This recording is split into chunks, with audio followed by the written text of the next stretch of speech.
مصطفیٰ مرحبا مرحبا، احمد مجتبی مرحبا مرحبا۔ ہرنی کو ایک شخص شکار کر کے لے آیا۔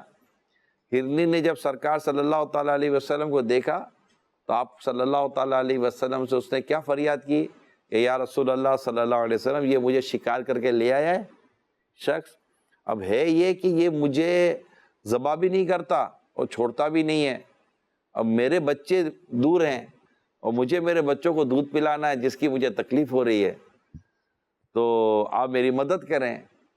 تو سرکار صلی اللہ تعالیٰ علیہ وسلم نے کیا فرمایا اسے؟ اب سرکار صلی اللہ تعالیٰ وسلم کس سے بات کر رہے ہیں؟ ہرنی سے بات کر رہے ہیں، ہرنی سے بات کر رہے ہیں۔ تو سرکار صلی اللہ تعالیٰ علیہ وسلم نے ہرنی سے کیا فرمایا کہ کیا تو بچوں کو دودھ پلا کر واپس آ جائے گی؟ ہرنی نے کہا کہ میں واپس آ جاؤں گی، اگر میں نہ آؤں تو مجھے ایسا عذاب ہو جیسے ناجائز ٹیکس وصول کرنے والے کو عذاب ہوتا ہے، یہ ایک عذاب کی قسم ہے۔ تو سرکار صلی اللہ تعالیٰ علیہ وسلم نے ہرنی کو جانے دیا اور ہرنی خوشی خوشی گئی اور آ کر اس نے دودھ بھی پلا دیا، اور پھر دوبارہ سرکار صلی اللہ تعالیٰ علیہ وسلم کے بعد واپس آ گئی ہرنی۔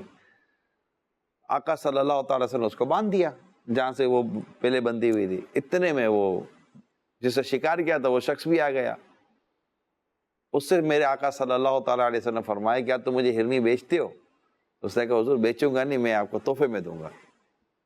تو نبی پاک صلی اللہ تعالیٰ علیہ وسلم نے ہرنی کو آزاد کر دیا، اور ہرنی کلمہ طیبہ پڑھتی پڑھتی چلی گئی، اور لوگوں نے سنا کہ یہ کلمہ پڑھ رہی ہے۔ اللہ تعالیٰ نے اس کو اس طرح آواز دی کہ لوگوں نے سنا کہ ہرنی جاتی رہی اور سرکار صلی اللہ تعالیٰ علیہ وسلم کا کلمہ بھی پڑھتی رہی۔ تو یہ جانور سرکار صلی اللہ تعالیٰ علیہ وسلم سے فریاد کرتے تھے، اور ہمارے رسول مقبول صلی اللہ تعالیٰ علیہ وسلم جن کا ہم جشن ولادت منا رہے ہیں، ان کی شان یہ تھی کہ وہ ان کی فریاد سنتے بھی تھے اور ان کے غموں کو دور کرتے بھی تھے، اور جانوروں پر لطف و کرم فرماتے تھے۔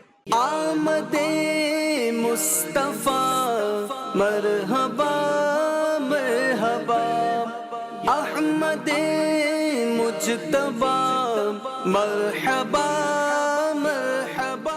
بچوں کا مدنی چینل آ گیا، بچوں کا آ گیا